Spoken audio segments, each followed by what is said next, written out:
And we are live with our second half-hour edition of The Dictators. And I'm delighted to be joined by my co-host, David Debato. And I will hand over him in a minute to do the main introduction. As you can see from the thumbnail today, Donny No Mates is the theme. Apparently, he doesn't need allies. He doesn't need help until he does. And then he has to beg for it.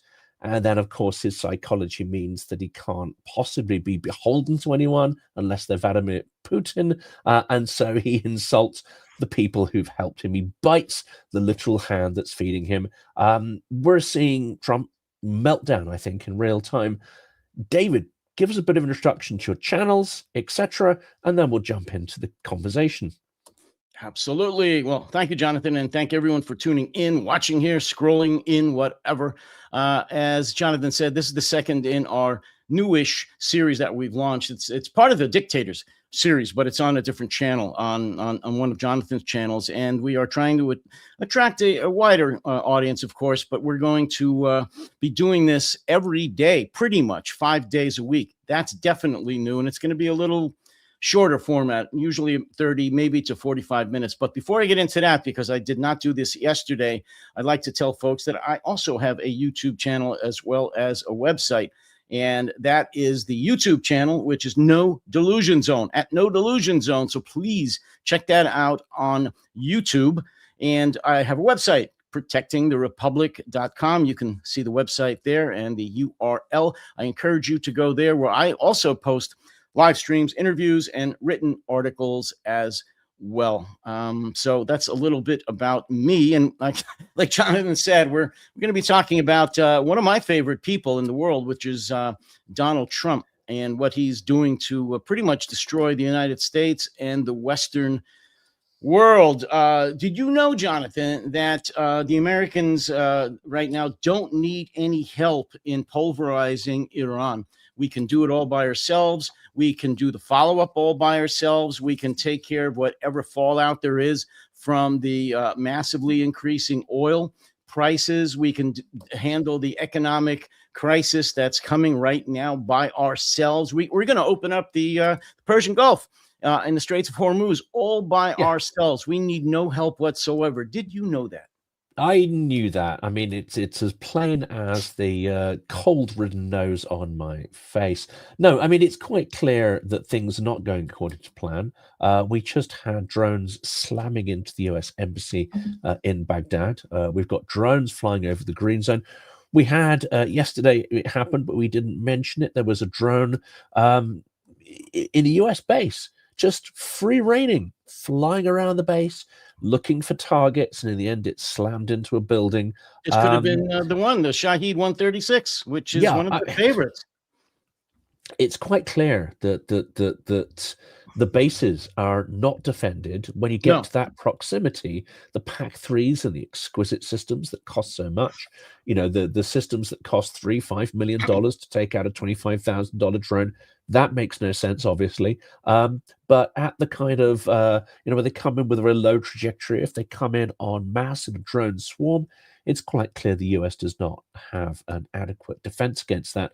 Now, some of the drones, intercept drones, have been introduced. Some are coming from Ukraine with operators there. Some are, I believe, Ukrainian-inspired drones with Ukrainian technology that are made under license in the US and with collaboration. Some may just be technology that Ukraine has, I don't know, given out of the goodness of its heart. I'll have to hand over to you in a minute with my cough there. But what we see, Trump cannot accept we cannot accept help from anyone else. He spurns allies, and then he berates them for not taking part. Then they offer something, and he spurns it and insults them. He seems to be melting down in real time, and his character flaws in this situation are just getting more and more exacerbated. They are so unsuitable to the occasion we find ourselves in. What's your take on it? Well, you mentioned Ukraine, and they're lending their expertise in the drone area, and they are. They are giving drones to the United States and the NATO powers. They are giving trained technicians and operators to the NATO powers, to the United States, as well as repair technicians. And I just find it ironic in the extreme that Ukraine, who wasn't supposed to last 3 days against Russia, whom the United States at various times, under both Biden, by the way, and Trump, has pretty much left to die, just cut off all of their support and left them to their own devices. Ukraine, which has battled back more than anybody could ever imagine, is now supplying what may be the defining weapon of this new war and the wars of the future: drones. Little Ukraine, is supplying the United States, the supposed best and strongest military in the world, with drones, drone operators, technicians, and so forth. I just saw yesterday, I don't know how many other folks saw this. It was a video from Baghdad. You just mentioned the American embassy was hit by a drone. It was a video in Baghdad, 2 different or 3 different angles, actually, different videos following the drone coming over the skies very, very low. I don't think this thing was 100 feet off the ground, maybe less, and following it, like I said, at different angles over the streets of Baghdad, right into the grounds in front of the American embassy, almost a direct hit. What does that tell not only Iraq, but the other Gulf states, as you said, about the ability of America to defend them with all their multi-billion-dollar THAAD missile systems, Patriot missile systems, anti-drone radar, and so forth, when a drone that cost anywhere from $20, $30, maybe $50,000 or so can fly in from Iran, a little more than rooftop level, and almost destroy, or at least hit, the American embassy in Baghdad. And I was there. It's heavily fortified. It's the most heavily fortified area in Iraq, probably still today, yet they couldn't shoot down a drone. I saw somebody at the last moment, literally with, I think it was an AK-47, shooting up into the sky after it had already passed. A very, very depressing and sad scene. So this has already destroyed the confidence, whatever confidence the Gulf states have had in America's ability to defend them. And the future is very grim, Jonathan. The future is very grim for the United States relationships, not just in the Arab world, but specifically the oil-producing region, which is the Gulf states. Now, of course, we point the finger at Trump. This is essentially Trump's decision to go to war, to potentially ignore advice he was given. I mean, one of his other little speeches today was about how no one could have foreseen that Iran would lash out at the other states in the region. No one could have foreseen that their drones would have such a devastating impact. Well, I rather suspect that he was passed that information. I rather suspect that he was given that information. He also said that no one could have predicted that the Straits of Hormuz would be mined and closed. Well, no. that one's obvious. I think everybody and their dog knew that was going to happen. But he goes out and he claims that none of this was foreseen, etc., etc. This in itself should be an impeachable offense. Ignoring advice that's given, very basic advice, going to war without a mandate, going to war without a plan, and ignoring the very basic information that was provided, insulting allies for the past year, threatening them as in Greenland, and then surprise, surprise, they don't want to get involved in your illegal war, which you didn't consult anybody about. This is what we can all lay at Trump's door. But the inability to defend US bases across the Middle East, Trump doesn't make those micro decisions. That's below his pay grade. That inability to defend the targets that you're talking about there, that isn't something that's just emerged in the last year. This is, we've had drone warfare in Ukraine for the past 3 years with the Shaheeds slamming into buildings. The evidence has been there, and the story about how Ukraine has built its layered air defenses has been there for the last 3 years. So let's tackle Trump by all means. But let's also look at the systemic problem here. What is going wrong in the US military that they are failing to learn the most basic lessons that are right there, sitting in front of them in Ukraine? If they were to want to, let's say, internalize those lessons, they were all there, and the Ukrainians are quite happy to share those insights with the world. Well, there's a saying that goes around in many militaries, but I think it's really apropos relevant to the American military is that they're always fighting the last war. Um, you know, Procurement in the American military, and this is true of all militaries. I'm not just going to say America is guilty of this, but procurement of new technology in the American military is staggeringly slow.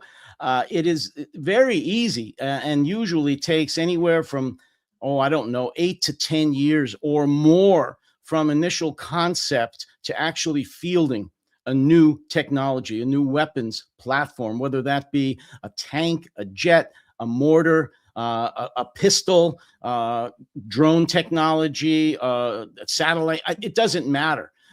From concept to fielding devices takes about a decade, depending on when it is, depending on how complicated it is, of course. And I've written an article about this years ago because this is nothing new.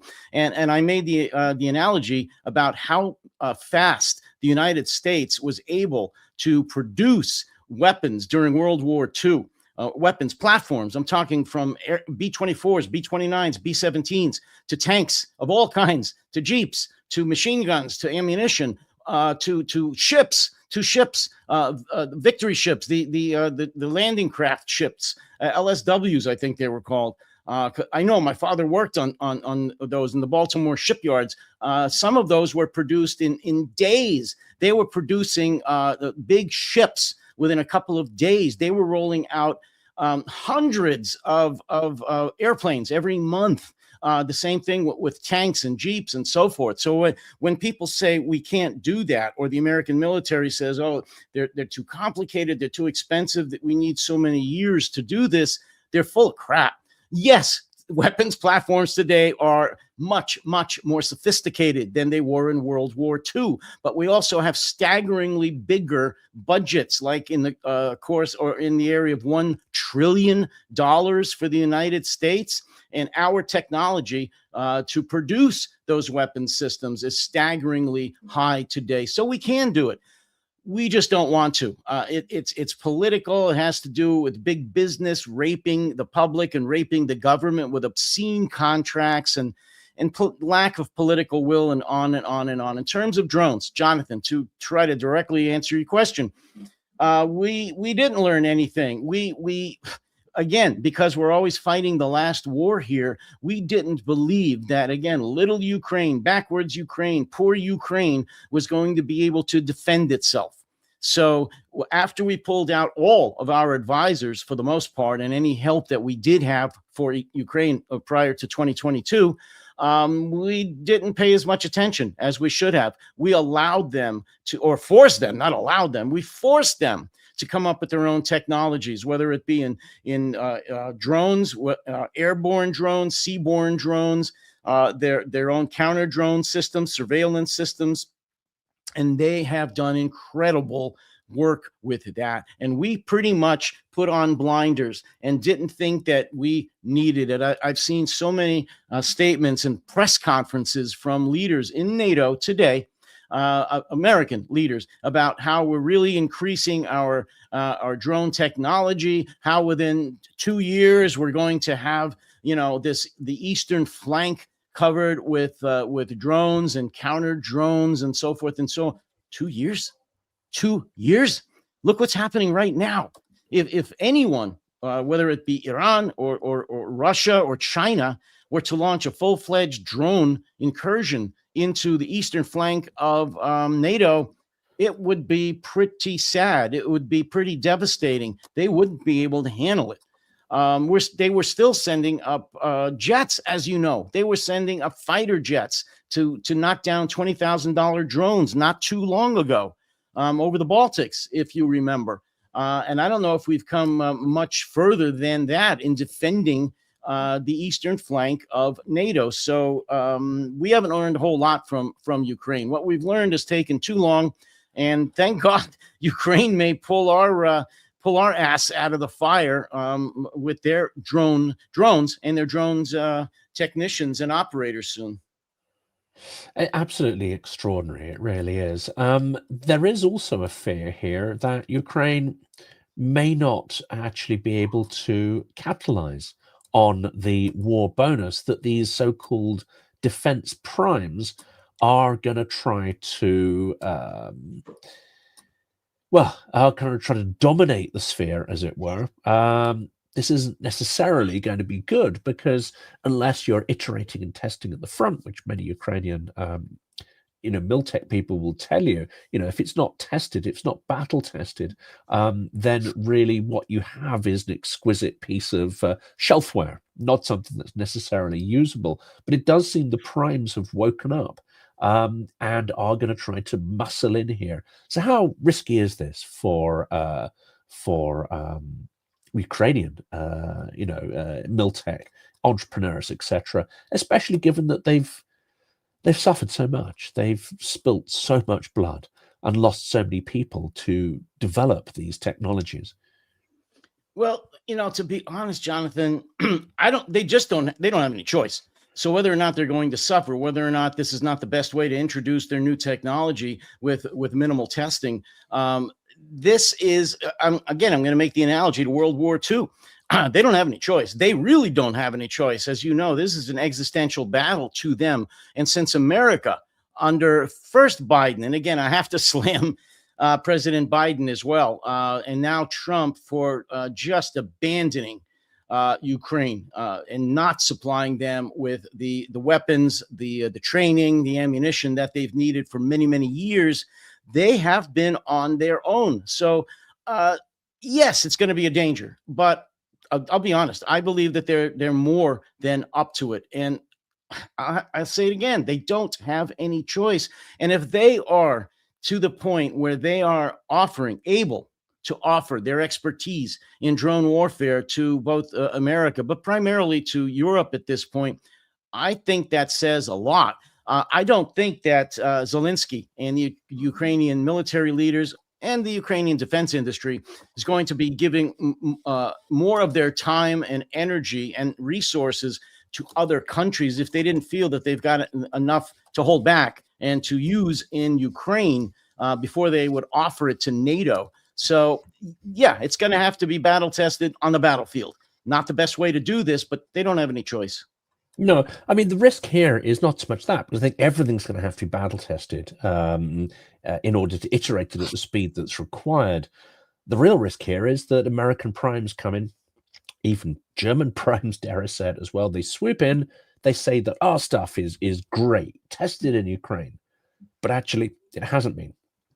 The capabilities it has are falsified, and it proves to be kind of useless. We've had that with several drone manufacturers, some of which have huge contracts, and I want to get sued, so I'm not going to mention it, but there is a major German company that fits exactly this. Their kit is rejected by Ukrainians because when it gets to the front, it turns out to be ineffective or less effective than their domestically sourced kit, or it's out of date, or it's black box, so it's difficult to iterate or hack or change in the way that's required.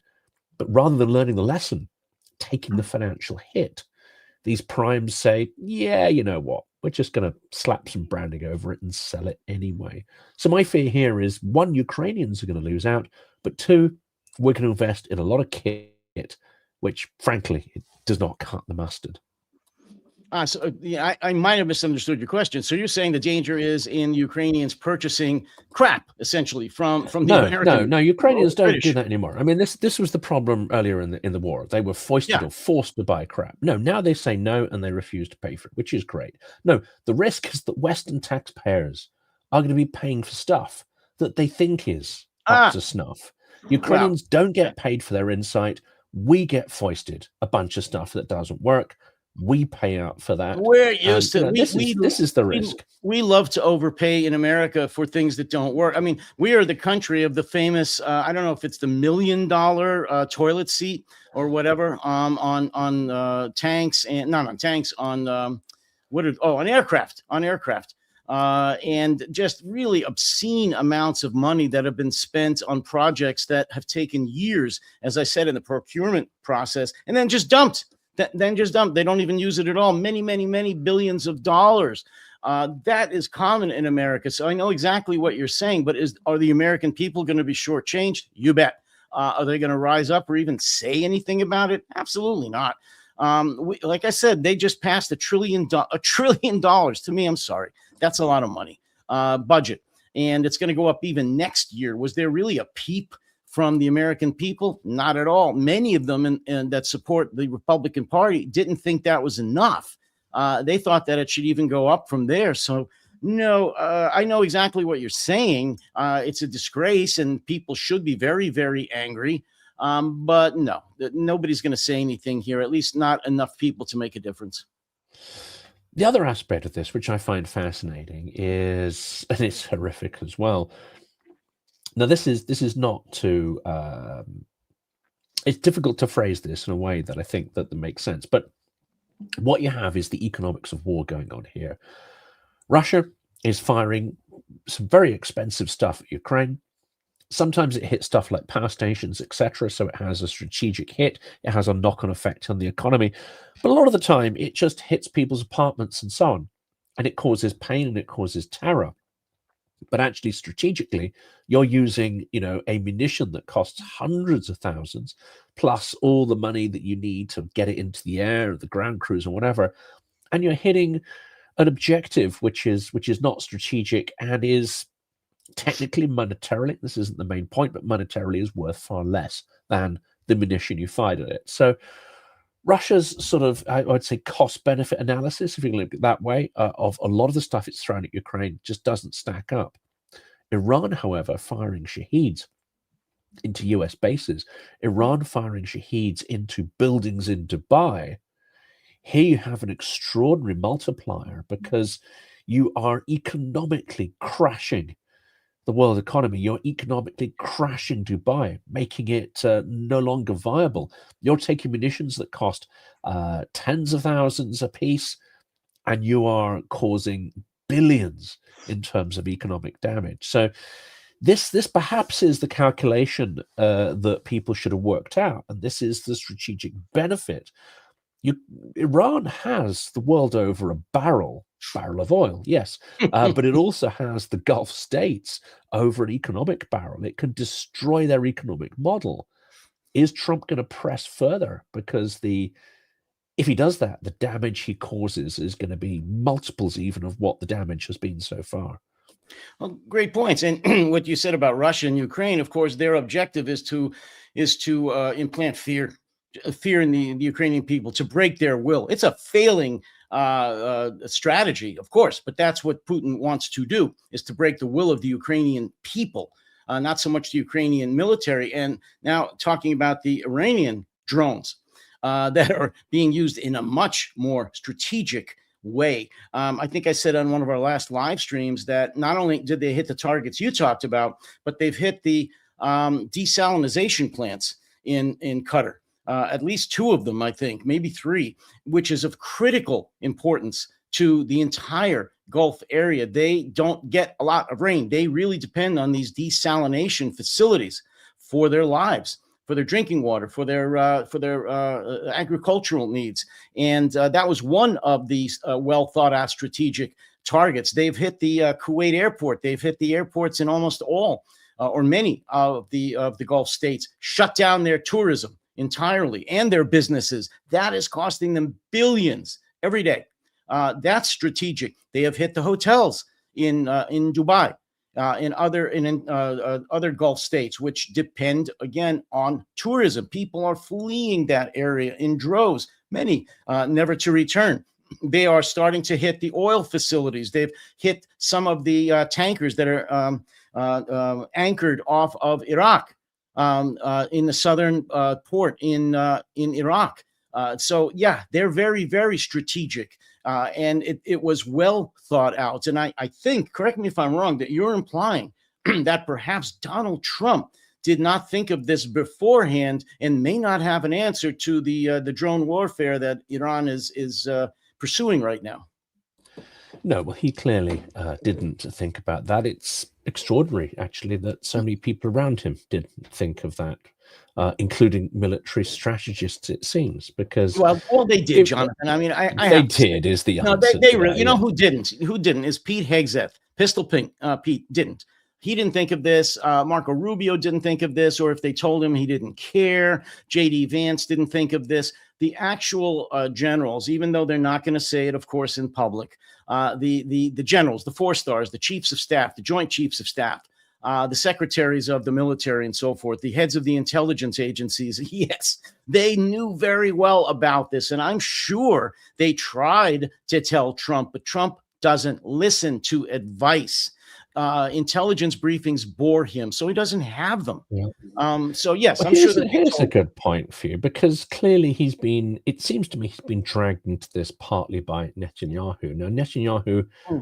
um, is a deal smarter. He knows the region a lot better. He understands the Iranians a lot better. So to the point, that guy Kyle, if we think that Trump does not have familiarity with the region necessarily, or the history of Iran and the fanaticism of the Iranian Revolutionary Guard, well, that's fair. Okay, he doesn't have to have that. Well, should do ideally, but he doesn't, and that's not everyone understands the depth there. But Netanyahu would have known all of this, so he's gone into this. He's dragged the US partly into this, in the full knowledge that Hormuz would be closed, in the full knowledge that oil would spike. He must himself have suspected that Iran would lash out at these other states. And because Israel does have a sort of Iron Dome system, albeit also quite expensive to maintain, none of this must come as a particular surprise, and yet they did it anyway. So that's, I find, a little more remarkable, actually, that there are people who've gone into this kind of knowing what was going to happen.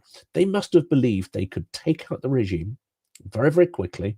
They must have believed then that somehow there'd be a popular uprising and this will be over in a matter of days. So I think there are various people in this that are looking at thinking this is not going the way we thought that it would. And maybe at this point, they're now sitting there thinking, how much worse could this get? Is it better to actually cut our losses and run and beg the Iranians to sort of go back to some kind of, status quo? But then why would they? The current leader has been maimed. His wife and children have been killed. His father's been killed. His brother-in-law, many members of his extended family. Why would they agree to go back to the status quo when they've also realized that they have huge leverage over the entire area, in fact, over the entire global economy? Why would they go back from that? Well, I know that Trump, in his own way, and certainly all the senior advisors around him, told him, and they thought that as soon as they bombed the hell out of Iran, killed the Ayatollah, and took out their military, which they did, their regular military, and I'll circle back to that in a minute. Once they did all of that, that the people were going to rise up, the Iranian people were going to rise up, overthrow the unstable, fragile government, and say, come on in, America. Thank you very much. We need your help. Would you please help us set up a new government? That, I believe, is what they truly thought. Not most of the senior military in the United States or the intelligence world here in the United States, they didn't think that. But Trump and his senior advisors that are around him every day did think that. So they're really surprised, but they didn't think about things like this, which is the Iranian Revolutionary Guards Corps Navy, because the Americans did take out the Iranian Navy. It's not worth all that much. And the word is that there might have been a deal made with the commander of the Iranian Navy not to even leave port so the Americans could take out their boats at Anchorage, which they did. They didn't think about this. Iran's fast attack boats, they've got, I'm told, somewhere in the neighborhood of 20 to 30,000 of these attack boats, all of which can set mines, all of which can be used as suicide waterborne drones. They might not have also thought of this, which is the Iranian guards themselves, Iranian Revolutionary Guards Corps, which numbers about 150 to 180,000 strong, fanatic members. And they didn't think of the reserve, of the other militias, the armed militias in Iran, which total about 3 to 500,000, in addition to these young men that you're seeing here. No, I don't think that the Trump administration thought about that. They thought the government would fold and that the people would just take over the government. They'd rise up, as Trump kept telling them to do for a couple of hours.